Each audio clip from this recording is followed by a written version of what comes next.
இந்த உலகிலேயே முதல் இன்ஜினியர் யார் தெரியுமா? நம்ம சிவபெருமான் தாங்க. அது எப்படின்னு கேட்குறீங்களா?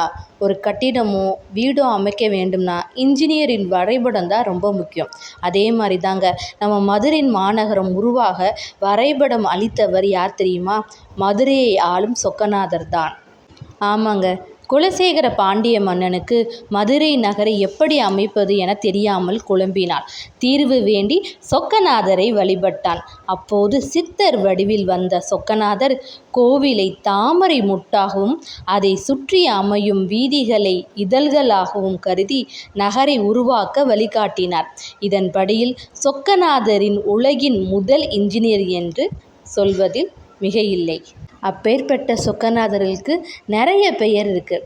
சொக்கநாதர், சொக்கலிங்க பெருமாள், சுந்தரேஸ்வரர், மீனாட்சி சுந்தரேஸ்வரர், கல்யாண சுந்தரர், சோமசுந்தரர், சண்முக சுந்தரர், அழகன் என பல பெயர்கள் உள்ளன.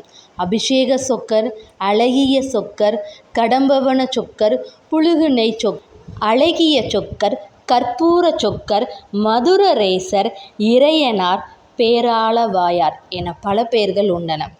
இந்த சொக்கநாதர் தான் நமது மதுரை மீனாட்சி அம்மனின் மனதில் இடம் பிடித்தவர்.